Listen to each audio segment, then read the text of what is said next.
사무엘 하를 다 끝내고 드디어 이제 열왕기 상으로 넘어오게 되었습니다. 이 열왕기 사무엘도 상하로 나눠져 있고 우리 열왕기도 상하로 나눠져 있고 그 다음 책인 역대기도 상하로 나눠져 있습니다. 요 세 권의 책이 원래는 다 한 권씩이었습니다. 히브리어 그 성경에는 다 한 권씩 되어 있는데 이 한 권씩 되어 있는 이 그 성경을 히브리어 성경을 70인역이라고 해서 그 이집트 그 알렉산드리아에서 이 히브리어 성경을 헬라어로 번역하는 과정에서 이게 분량이 너무 많다.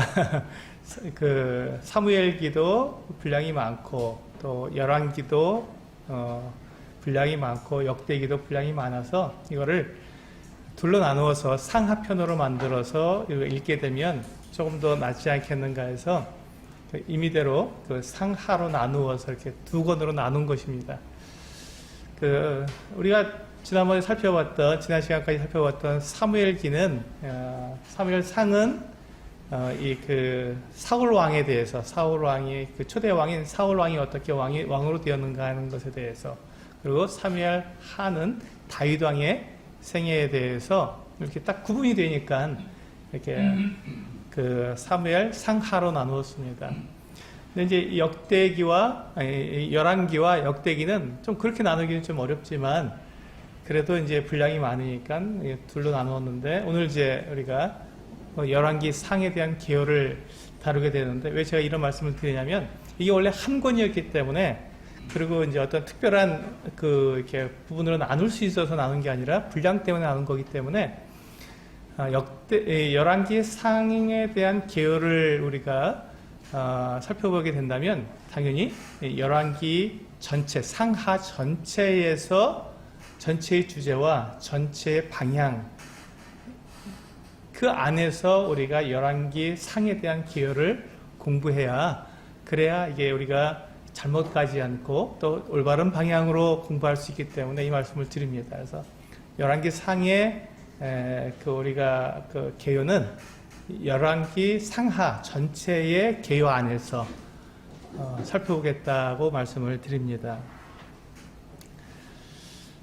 열왕기 상하의 구조는 이와 같이 되어 있습니다.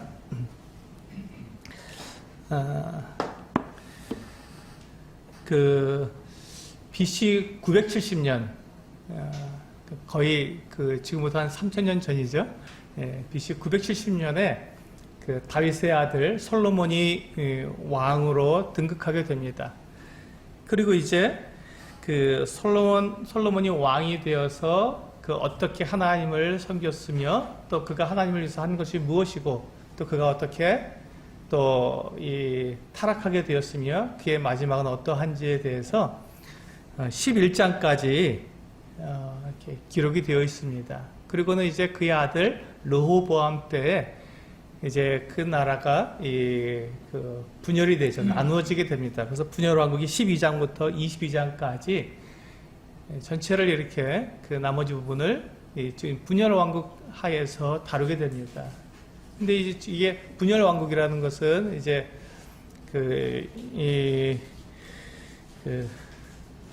르호보암 다윗의 손자죠. 솔로몬의 아들 르호보암을 왕으로 한 그를 끝까지 지지하고 유다 지파와 베냐민 지파가 르호보암을 왕으로 섬기는 같은 유다와 솔로몬 왕의 신하였던 여로보암이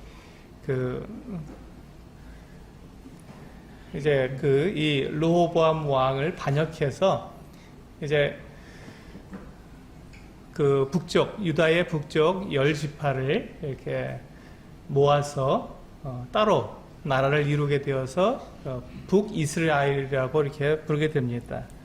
그래서 이 남유다와 북이스라엘이 나누어져서 이제 나라를 이루어가게 되는데 열왕기 상의 맨 마지막 부분은 북이스라엘의 악한 왕이었던 아합 왕의 죽음으로 끝나게 됩니다.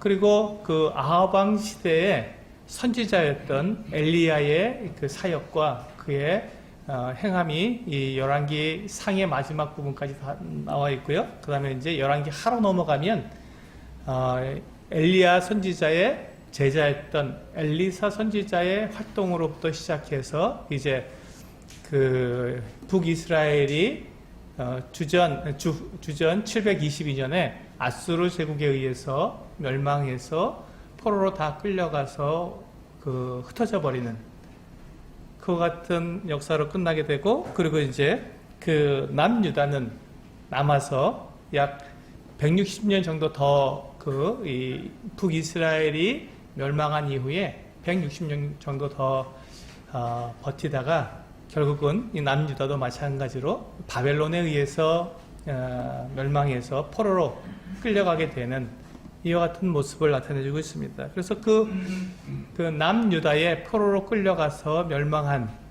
그 사건을 해서 열왕기 하까지 끝나게 됩니다. 이게 이제 열왕기 상하의 전체적인 구조입니다. 그래서 이제 이 구약 왕국 시대를 보게 되면 역시 왕국 시대는 이제 왕정 시대니까 왕이 언제부터 시작되었는가? 사울 왕부터 시작되었습니다. 그리고 다윗 왕, 그다음에 솔로몬 왕까지는 통일 왕국 시대라고 우리가 보통 부르고요. 그 이후에 이제 왕국이 분열되어서 분열 왕국 시대라고 해서 이스라엘과 유다로 나눠졌는데 북이스라엘은 아수르의 포로로 끌려가게 되는 주전 722년이 거기서 끝나게 되었고, 북이스라엘의 멸망하게 되었고, 남유다는 160년 정도 더 존속하다가 바벨론으로 포로로 끌려가면서 멸망하게 되었습니다. 그래서 그 밑에 보시면 이제 사울왕은 사무엘 상에서, 다윗 왕은 사무엘 하에서, 그리고 역대상이 그 사무엘 하와 이게 병행 구절로 되어 있습니다. 병행 성경으로 되어 있어서 사무엘 하와 역대상이 같은 내용을 다루고 있고요. 그리고 열왕기 상과 열왕기 하의 내용을 역대 하에서 같이 공히 다루고 있습니다. 그래서 우리가 열왕기 상을 공부할 때 역대 하의 내용을 참조하면서 서로 비교하면서 살펴보게 될 것입니다. 열왕기 상하가 있는데 왜 굳이 역대기를 또 기록할 필요가 있었는가 하는 그 같은 의문, 그 생각이 드는데, 그것은 이제 그 기록 목적, 기록 방향, 기록 의도가 다르기 때문에 서로 다른 관점에서 기록했기 때문에 서로 이렇게 서로 상호 보완되고 더 이제 그 이스라엘 백성으로 하여금 왜 하나님께서 우리를 그렇게 다루셨는가 하는 부분에 대해서 알려주고 있습니다. 그래서 이와 같이 사무엘 상하, 열왕기 상하, 역대 상하가 이 왕정 시대를 이렇게 나타내주고 있습니다. 여기서 보시면 이제 솔로몬 이후에 여로보암과 르호보암 이 두 왕으로 나뉘어서 분열 왕국이 시작되는 것을 볼 수 있습니다. 그리고 그 뒤에 보시면 이제 여로보암 이후에 이와 같은 그 왕들이 일어나게 되는데, 오므리 왕조와 예후 왕조 이렇게 되어 있고요. 그리고 그 시대에 유명한 그 이 선지자들이 있었습니다. 그게 바로 엘리야와 엘리사가 선지자로서 활동을 했고, 그 다음에 호세와 아모스, 요나가 이 시기에 활동을 했고요. 또 남쪽 유다에서는 그 요엘과 오바댜가 활동을 했습니다.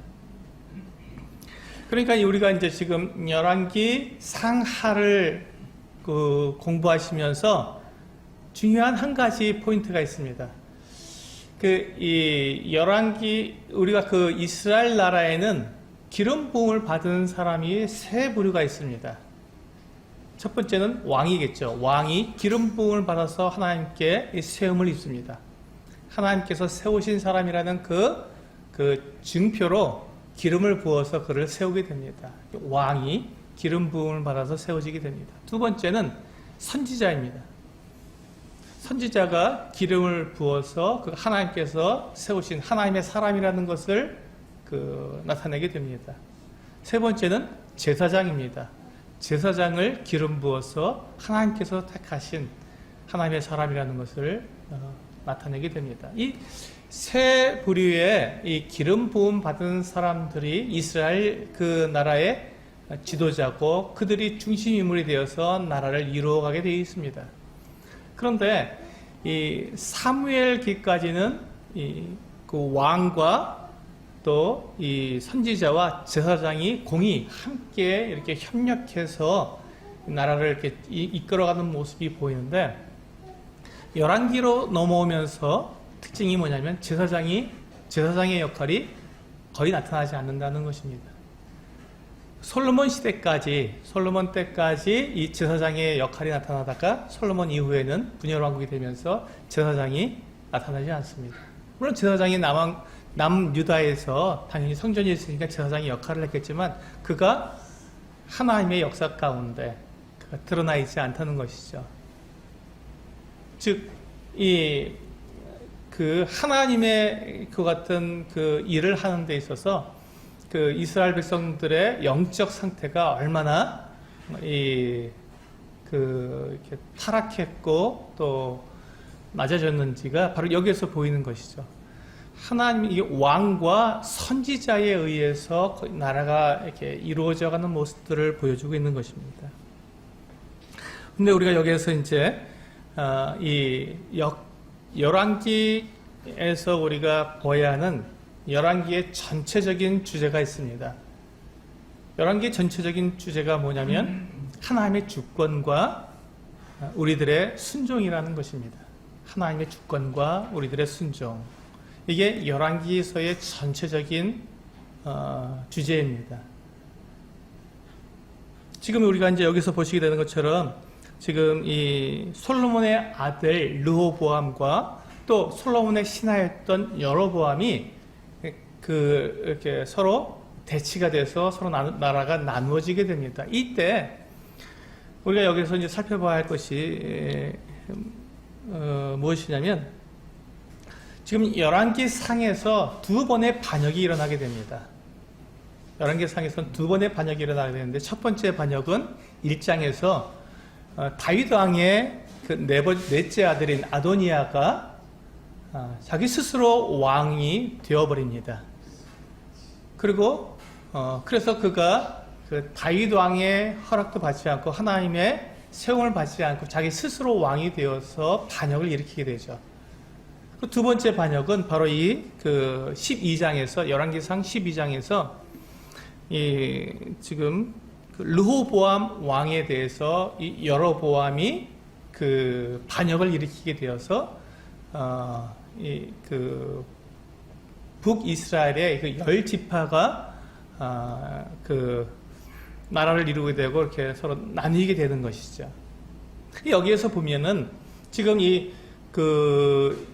우리 첫 번째 그 반역이었던 아도니아의 반역은 나중에 맨 뒤에서 살펴보도록 하고요. 이 두 번째 지금 이 여로보암이 르호보암을 반역한 이 상황을 우리가 한번 살펴보면 이런 모습으로 볼 수가 있습니다.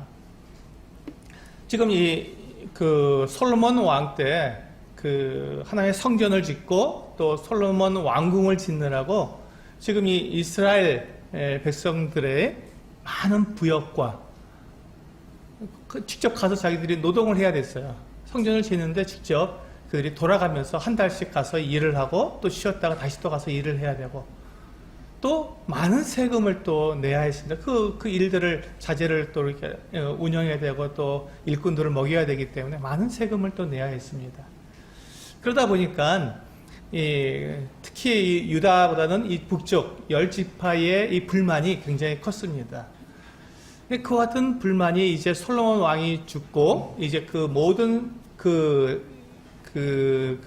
건설하는 일들이 성전을 다 건축했고 또 솔로몬 왕궁을 정말 멋지게 다 건축했기 때문에 다 끝났으니까 이제 이 르호보암 왕에게 백성들이 와서 좀 우리의 그 부역과 또 세금을 좀 가볍게 해달라고 요청을 하게 됩니다.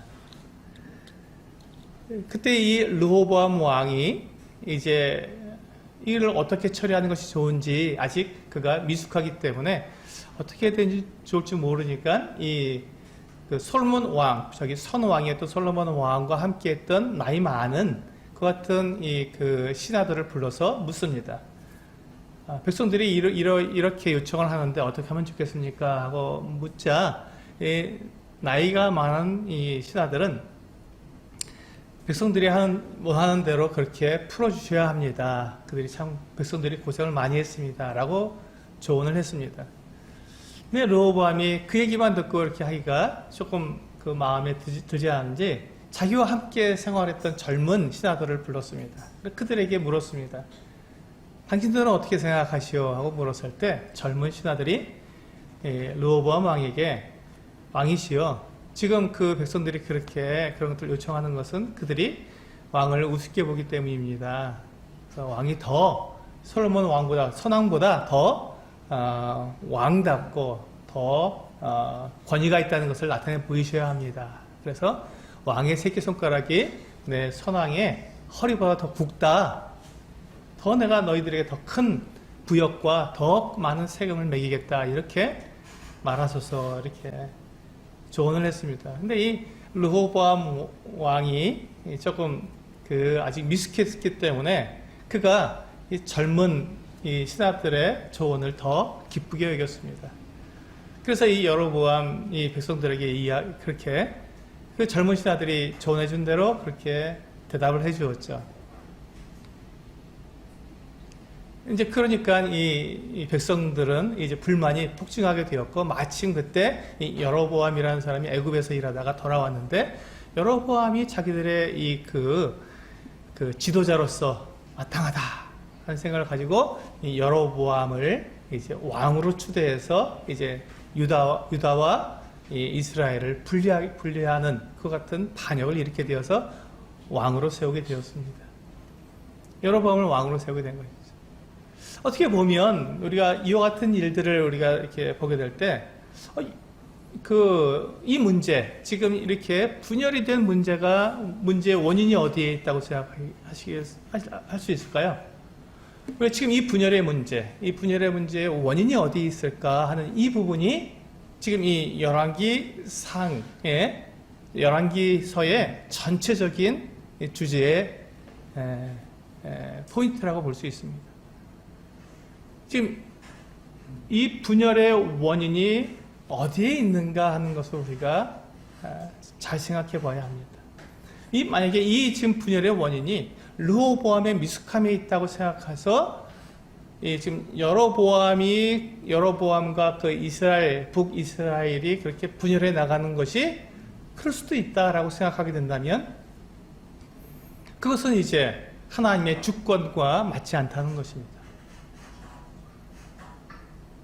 우리가 이런 부분들을 우리가 상황 논리라고 말을 합니다. 어떤 상황이 되었을 때 그것이 그 상황, 어쩔 수 없는 상황이기 때문에, 그런 상황이라면 우리가 다 그 정도는 우리가 이해할 수 있어. 그 정도는 할 수 있지라고 하는 어떤 상황 논리에 우리가 들어가게 되면, 그때부터 우리가 주변 환경과 하나님의 뜻을 우리가 이렇게 대조해 보게 될 때 어떤 일이 생기냐면, 하나님의 뜻과 하나님의 계획보다는 내가 지금 처한 상황, 내가 지금 만나는 맞닥뜨려진 그 어려움, 그 여건과 환경이 하나님의 말씀과 하나님의 뜻보다 더 크게 될 수 있다는 것이죠. 우리가 상황 논리에 들어가게 된다면 하나님보다는 내가 지금 처해진 입장이 더 중요하게 생각될 수 있다는 것입니다.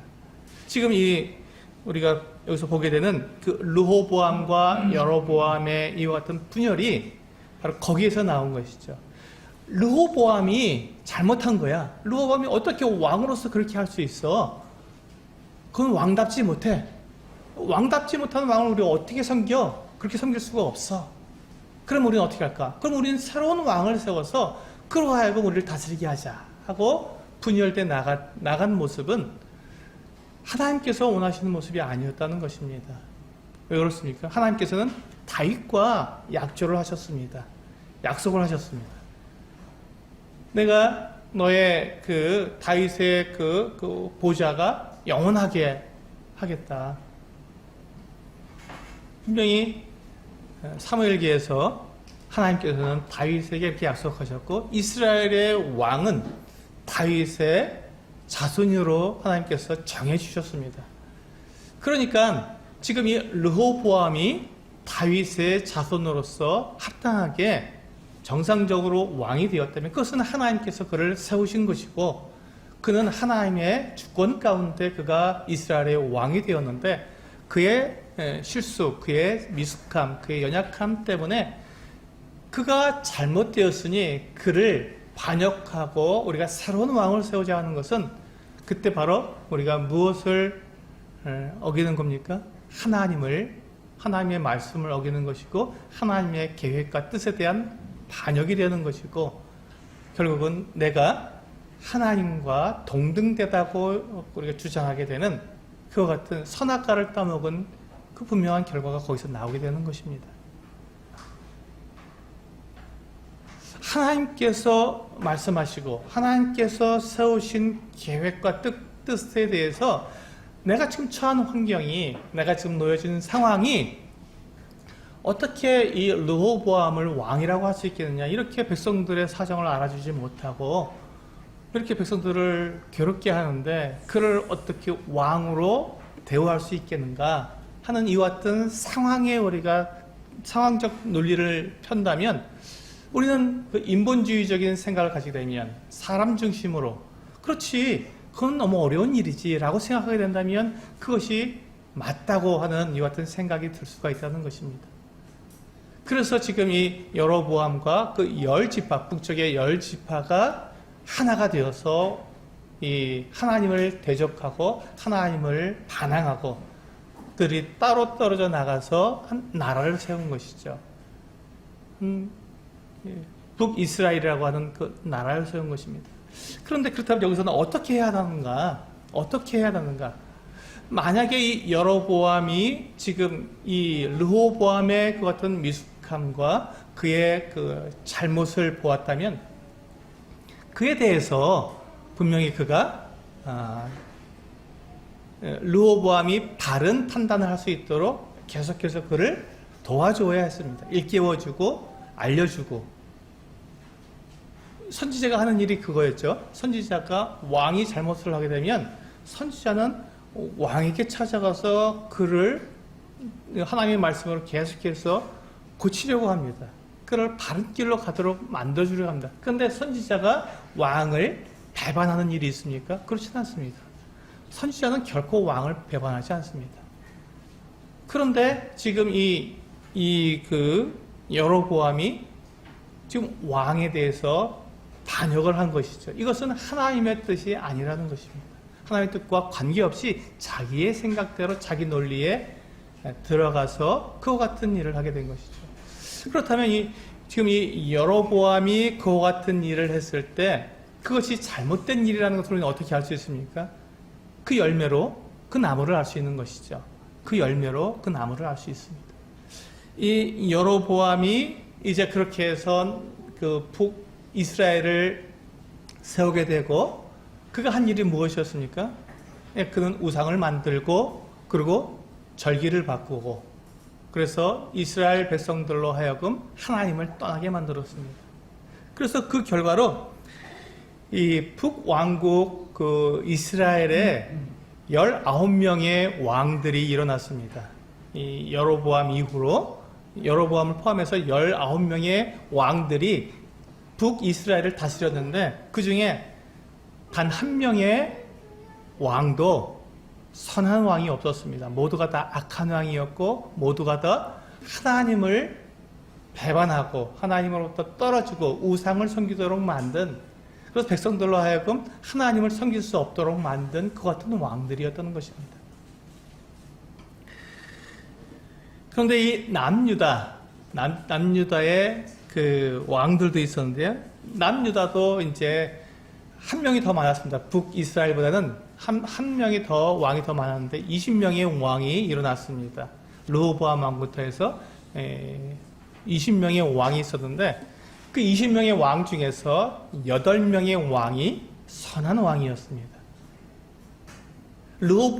르호보암이 잘못되고 그가 잘못된 왕이라고 그에 대해서 반역하고 분리해 나갔던 이 여로보암의 그 후손들은 여로보암을 포함해서 19명의 왕들이 모두가 다 하나님 보시기에 악한 왕이었고 우상을 섬겼으며 하나님으로부터 백성들을 멀리 떨어지게 만든, 그래서 결국 722년에 그들이 아수르 제국에 의해서 완전히 멸망해서 지금도 그 10지파는 사실 찾을 수가 없습니다. 물론 이후에 요한계시록을 보면 종말에 그들이 다시 나타나게 될 것은 분명합니다. 그러나 아직까지도 10지파는 우리 지금 세상 가운데에 잘 드러나 있지 않습니다. 오직 유대인들만 지금 현재 이스라엘을 구성하고 있죠. 유대인들입니다.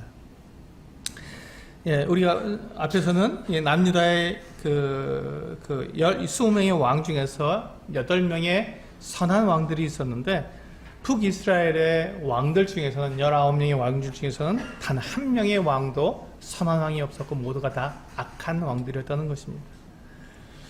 이것이 바로 그들의 그 여로보암의 열매입니다.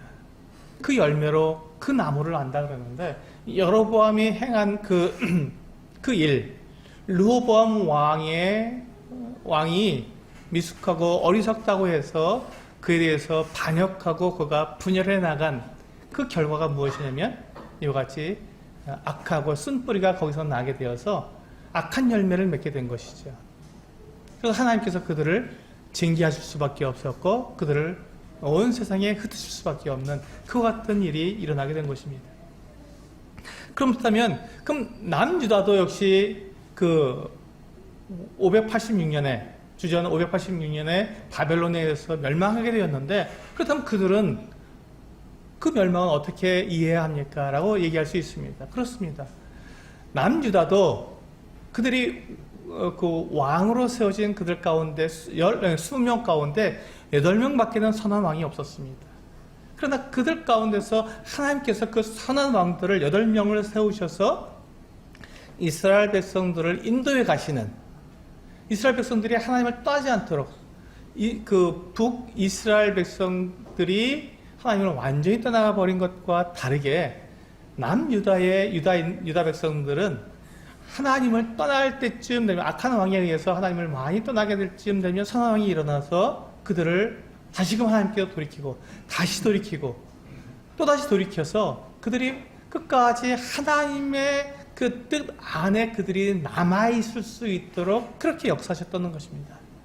그리고 그들이 이제 그 바벨론의 포로로 끌려갔을 때 하나님께서 이 남유다를 보호하셨습니다. 하나님의 약속대로. 왜냐하면 이 다윗의 왕좌가 그 보좌가 끊어지면 안 됐기 때문에 하나님께서 그들을 보호하셨습니다.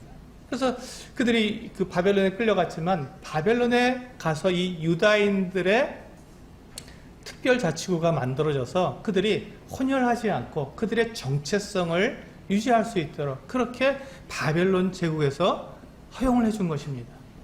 참 놀라운 일이죠.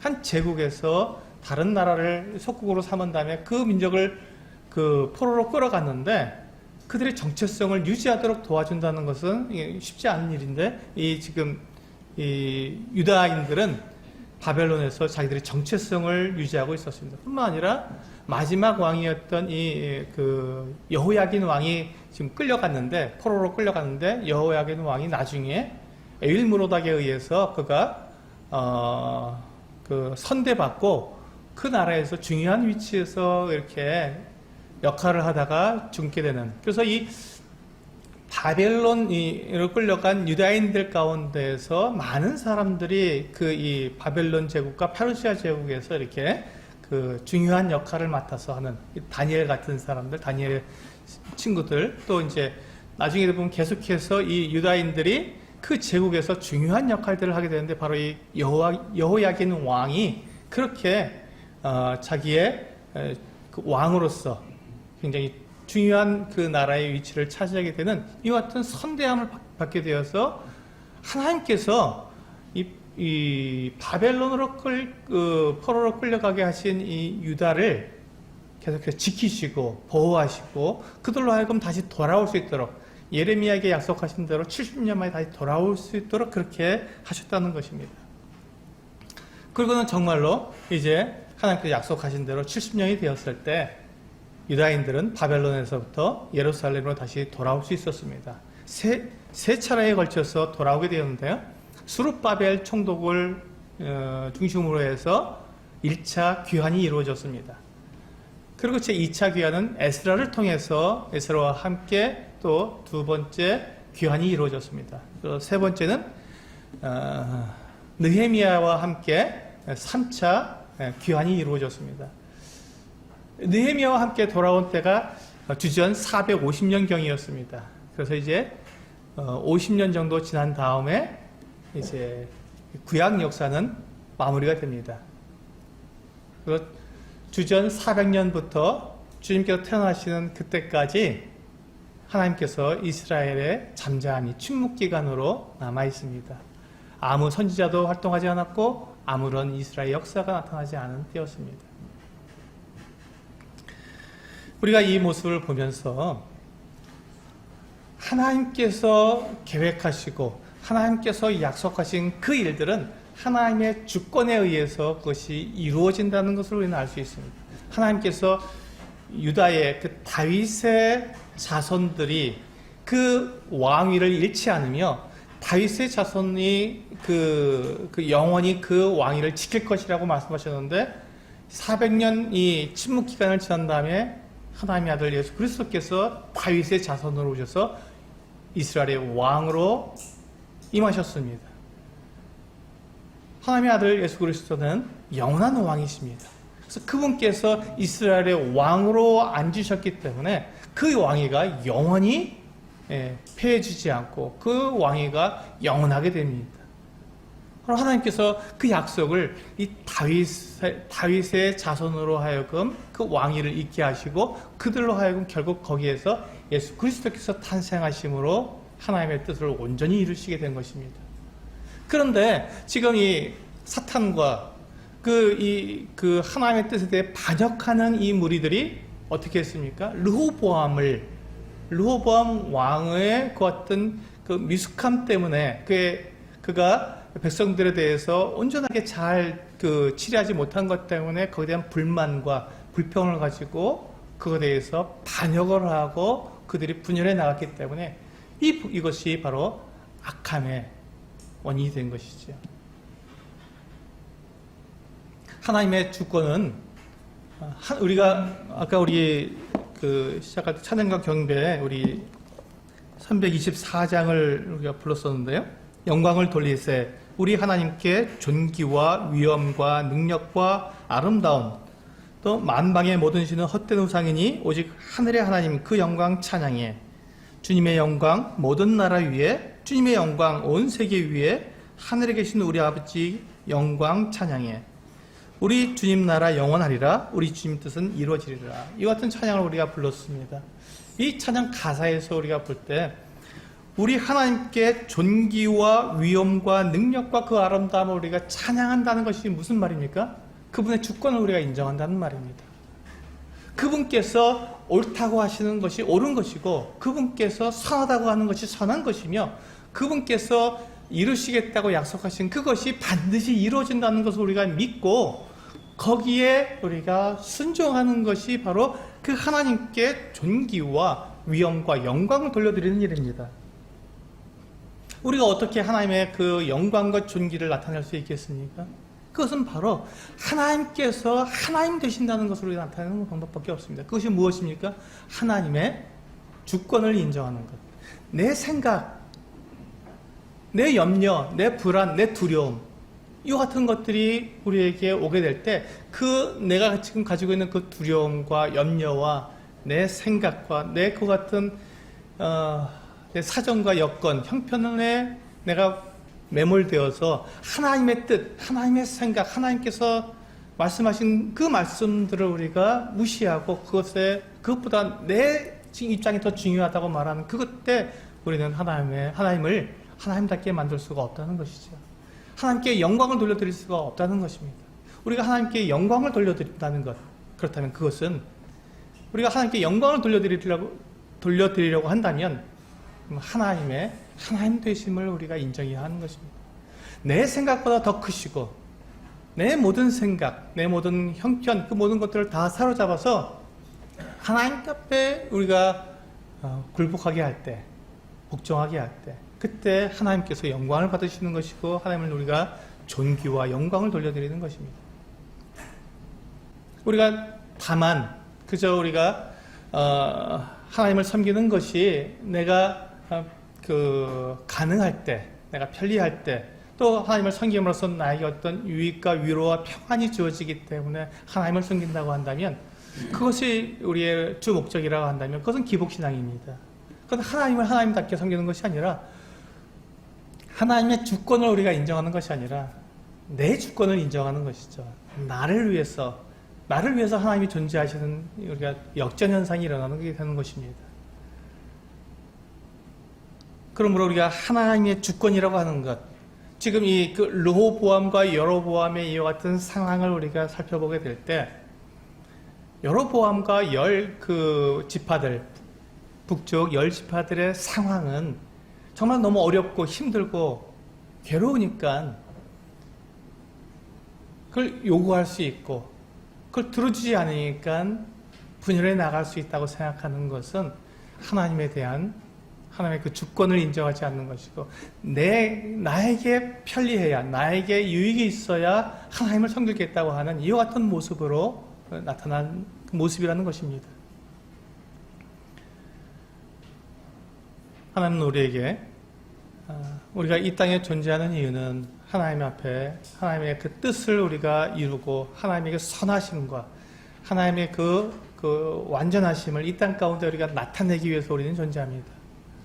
우리가 완전하거나 우리가 완벽해서 우리가 그 일을 할 수 있는 것이 아니라 하나님께 순종함으로, 하나님의 그 말씀에 우리가 순종함으로 우리가 그와 같은 일들을 나타낼 수 있습니다. 그래서 하나님께서는 그 순종하는 자에게 하나님께서 복을 주시고 그를 인도하셔서 하나님의 뜻을 이루게 하시지만, 불순종하는 이 여로보암의 후손들, 그 북이스라엘 그 나라는 하나님께서 완전히 멸망시켜 주시는 그 같은 심판을 그들에게 베푸시는 모습을 볼 수 있게 되는 것입니다.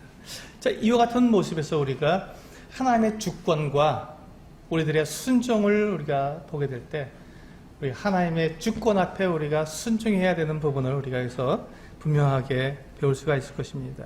그래서 열왕기상도 그 주제와 그 방향성에서 한번 살펴보도록 하겠습니다. 열왕기상을 우리가 이제 살펴보게 되면 1장에서 제가 아까 말씀드린 것처럼 아도니아의 반역이 나타나게 됩니다.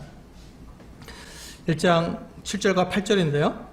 아도니아가 수리아의 아들 요압과 제사장 아비아달과 모이하니 그들이 따르고 도우나 제사장 사독과 여호야다의 아들 브나야와 선지자 나단과 시므이와 레위와 다윗의 용사들은 아도니아와 같이 하지 아니하였더라. 아도니아는 자기가 이제 자기보다 앞에 있었던 형들, 암논과 또 길르압과 또 제가 요즘 이름을 잠깐 잊어버렸습니다. 그 반역을 일으킨 압살롬이 셋의 형들이 있었는데 다 죽었습니다.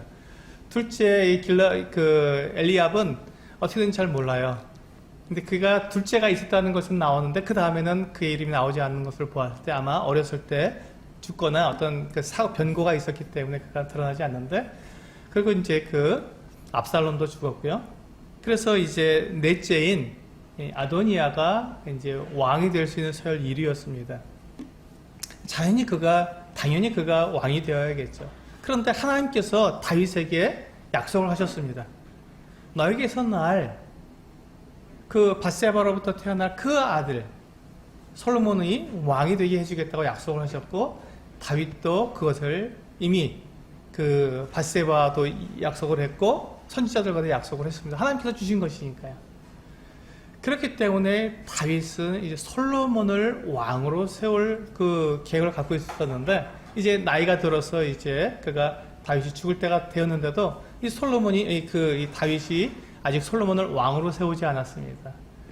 그때 이 아도니아가 아버지 다윗의 건강 상태를 보게 됐을 때 자기가 이제 아버지가 곧 돌아가실 때가 되었으니 자기가 이제 스스로 왕이 되어도 좋다고 생각하고 해서 이제 이 요압 장군, 다윗의 오른팔이었죠. 정말 유명했던 이 요압 장군과 또 제사장 아비아들을 자기 편으로 끌어들여서 당연하니까 이제 그 왕이 될 수 있는 왕자 서열 1위였기 때문에 당연히 그가 왕이 되어야 하니까 그를 왕으로 추대하도록 그렇게 했습니다. 그렇습니다. 이 상황과 이 형편을 보면 당연히 아도니아가 왕이 되어야겠죠. 그러나 하나님의 뜻은 거기에 있지 않았다는 것입니다. 하나님이 과연 그렇게 말씀하셨는가? 과연 다윗 왕이 과연 그것을 허락하였는가? 이것이 중요한 것이지 당연한 그 상황과 여건이 중요한 것이 아니었죠. 그런데도 이 아도니아는 그것을 무시하고 자기의 형편과 여건으로 봤을 때 당연히 내가 왕이 되어야 돼 하는 이 같은 생각으로 그가 반역을 하고 스스로 왕으로 천명했던 것입니다. 하지만 하나님께서 이 다윗 왕을 통해서 솔로몬을 정식으로 왕으로 세우시고 이 솔로몬이 왕으로 등극하게 되자 이 아도니아와 요압은 다 죽게 되었습니다. 그들의 반역의 결과이지요. 그렇습니다. 하나님의 이 주권, 하나님의 계획, 하나님의 뜻에 대해서 내 생각, 내 형편, 내 상황이 어떠하냐에 따라서 그것을 우리가 주장할 수 없다는 것입니다. 하나님이 무엇을 말씀하셨는가가 가장 중요한 것이죠. 두 번째, 열왕기상 12장 20절과 21절을 보면 온 이스라엘이 여로보암이 돌아왔다 함을 듣고 사람을 보내 그를 공회로 청하여 온 이스라엘의 왕으로 삼았으니 유다 지파 외에는 다윗의 집을 따르는 자가 없으니라. 로보암이 예루살렘에 이르러 유다 온 족속과 베냐민 지파를 모으니 택한 용사가 18만 명이라. 이스라엘 족속과 싸워 나라를 회복하여 솔로몬의 아들 르호보암에게 돌리려 하더니. 네, 이렇게 이제 이 여로보암이 돌아오자 이 북쪽 이스라엘 지파들이 그를 왕으로 추대해서 이제 유다 지파와 베냐민 지파 외에는 다 여로보암을 추종해서 그들이 왕이 되었던, 그 나라를 세우게 되었던 것이죠. 분열하게 되었습니다. 그 이유가 무엇입니까? 왕답지 않다는 것. 왕답지 않다. 왕이 잘못됐다는 것입니다.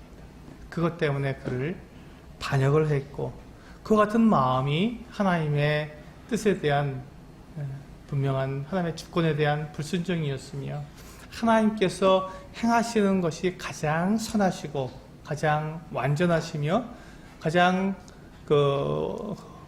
옳은 일인데 그것을 믿지 못하고 내 생각이 더 옳다고 주장하는 그 같은 모습으로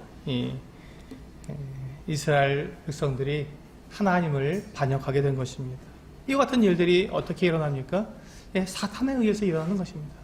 하나님의 모든 계획들을 자꾸 회방하고 무너뜨리려고 하는 사탄의 계획에서 일어나는 것이죠.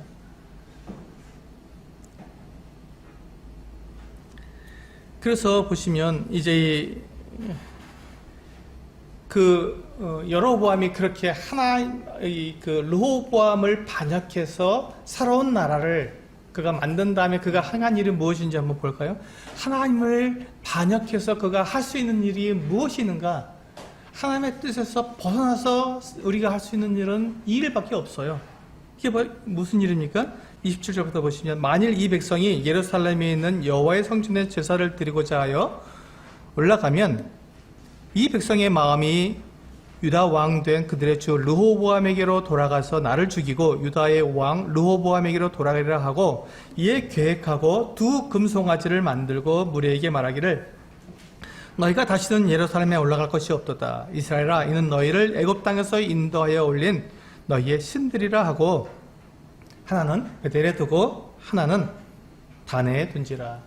단은 이스라엘의 맨 북쪽이고 베델은 지금 그 10지파 북왕국 이스라엘의 맨 남쪽입니다.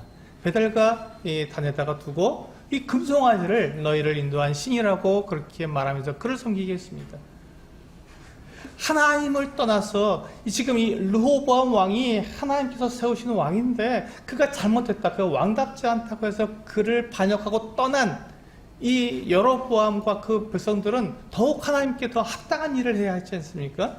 그가 잘못했으니까, 온전한 왕의 모습이 안 나오니까 그것이 잘못됐다고 지적했으면 그럼 그들은 더 하나님 앞에서 올바른 모습으로 그들이 나라를 이루고 더 하나님의 뜻에 따라서 그들이 섬겼어야 하는데, 하나님을 떠난 사람은 결코 그와 같은 일을 할 수 있는 힘이 없다는 것입니다. 하나님을 떠난 사람, 하나님을 반역한 사람이 스스로의 힘으로, 스스로의 능력으로 선한 일을 할 수 있는 능력이 없습니다. 그게 바로 죄인의 모습이지 않습니까? 아담과 하와가 그 하나님을 떠나서 하나님을 반역해서 선악과를 먹은 이후에 그들의 삶에서 하나님을 기쁘시게 할 수 있는 그 같은 일을 할 수가 없는 것이죠. 그래서 우리는 영으로 우리가 허물과 죄로 죽었다고 결코 하나님 앞에서 우리가 산 사람으로서 하나님께 우리의 삶을 하나님의 그 목적에 따라서 우리를 드릴 수 없기 때문에 우리는 허물과 죄로 죽은 자들이라고 하나님께서 선언하시지 않습니까? 여로보암이 아무리 자기가 그 르호보암의 그 악함, 그 연약함을 그가 지적하고 그가 올바르게 행하려고 그가 그 반역을 했다고 해도 그가 할 수 있는 일은 악한 일밖에 없었던 것이죠. 하나님을 배반한 일밖에 없었던 것입니다. 그래서 13장에 보시면, 열왕기상 13장에 보시면 이제 하나님께서 이 여로보암이 한 일에 대해서 저주를 내리십니다. 네, 3절 보시면, 시간이 없어서 이제 맨 마지막 3절 보시면, 그날에 그가 징조를 들어 이르되 이는 여호와께서 말씀하신 징조라. 제단이 갈라지며 그 위에 있는 재가 쏟아지리라. 지금 베델에 있는 그 금송아지 신상을 놓은 그 제단에서 이제 이 여로보암 왕이 이제 분향을 하려 하는데, 그때 하나님의 사람이 가서 그에게 그 경고를 합니다. 하나님께서 이 제단을 헐어버리실 것이다. 갈라져 버리고, 그리고 그 위에 있는 이 분향하고 했던 이 모든 재가 다 쏟아질 것이다. 하나님께 심판이 임할 것이라고 하나님께서 말씀하셨습니다. 그리고 그대로 그 제단이 갈라져 버리고, 그리고 재가 다 쏟아져 버렸습니다. 하나님께서 분명히 이 여로보암에게 그와 같은 증거를 보여주셨음에도 불구하고 여로보암은 돌이키지 않았습니다. 그리고 이제 열왕기상 마지막이죠. 22장까지 21장에서 그 열왕기상의 맨 마지막, 이스라엘의 가장 악한 왕이었던 아합 왕의 맨 마지막이 이렇게 기록되어 있습니다. 지금 아합 왕에 대해서 말씀하시는 겁니다. 또 내 집이 느바스의 아들 여로보암의 집처럼 되게 하고 아히야의 아들 바하사의 집처럼 되게 하리니 이는 내가 나를 노하게 하고 이스라엘이 범죄하게 한 까닭이라 하셨고, 여기 보시면 내가 여로보암 집처럼 될 것이다, 바하사처럼 될 것이다. 하나님께서 완전히 그를 멸망시키신 그 같은 집처럼 될 것이다 라고 말씀하시며, 그 이유가 뭐냐면 네가 나를 노하게 하고 이스라엘이 범죄하게 했기 때문이라고 분명히 말씀하십니다. 하나님을 떠난 사람들이 할 수 있는 일은 하나님을 노하게 하고 하나님 앞에 범죄한 일밖에 할 수 없다는 것입니다. 그래서 이 아합 왕의 아내인 이세벨에 대해서도 개들이 이스라엘 성읍 곁에서 이세벨을 먹을 것이고, 아합에게 속한 자로서 성읍에서 죽은 자들은 개들이 먹고 들에서 죽은 자는 공중에서가 먹으리라고 분명하게 이렇게 하나님께서 심판을 경고하셨던 것입니다. 우리는 여기에서 르호보암을 따르는 유다 백성들과 여로보암을 따랐던 이스라엘 백성들의 이 모습을 우리는 여기서 볼 수가 있습니다. 하나님께서 세우신, 하나님께서 이루신 그 나라를, 하나님을 위해서 이 이스라엘이 존재해야 함에도 불구하고 자기들의 이익을 위해서 그들이 그와 같은 하나님을 떠나서 나라를 이루게 된 이 같은 결과는 악한 열매밖에 맺을 수 없었던 것이죠. 하나님께서 이 땅 가운데 지금 우리 시대에 교회를 세우셨습니다. 하나님께 교회를 세우신 이유가 무엇이죠?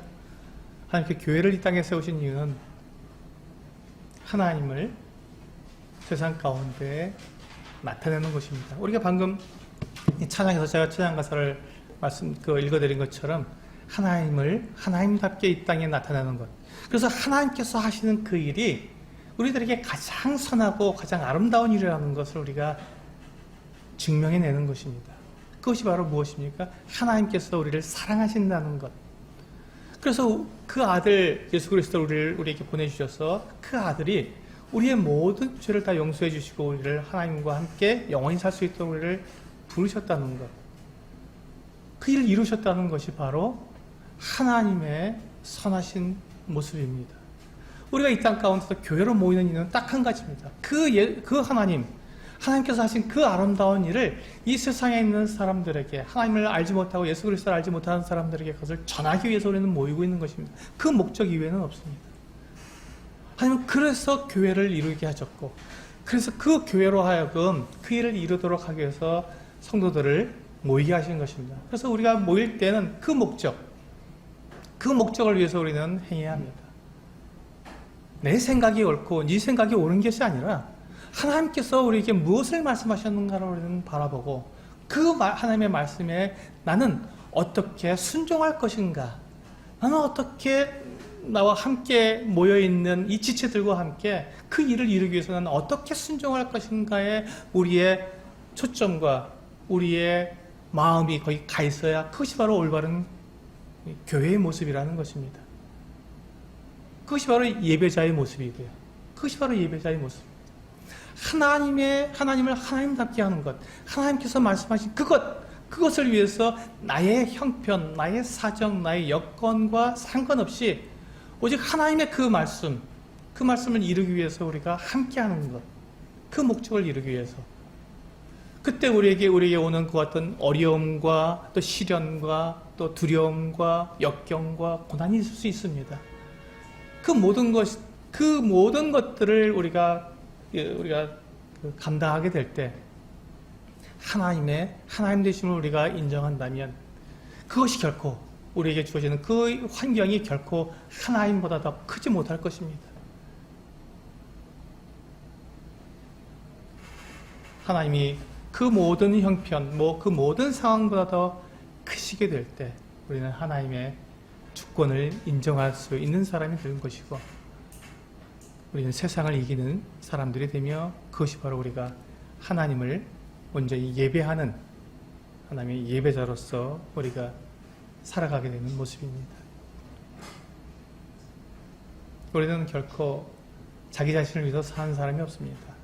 우리는 모두가 다 하나님을 위해서 사는 사람들입니다. 왜냐하면 하나님은 우리들에게 가장 좋은 것을 주시는 선하신 하나님이시기 때문에 그렇습니다. 그 결과가, 우리가 하나님을 믿고 의지한 그 결과가 우리들에게 가장 최고의 것을 우리들에게 허락하시는 영생이요 하나님의 자녀가 되는 이 놀라운 선물이기 때문에 그렇습니다. 이것보다 더 큰 일이 우리에게 없을 것입니다. 이 세상에 그 무엇으로도 하나님께 주신 이 선물과 바꿀 것이 없습니다. 우리가 그것을 고백한다면 하나님의 주권을 인정하고 하나님 앞에서 그렇게 순종하는 우리들의 삶이 이루어지기를 원합니다. 기도하시겠습니다.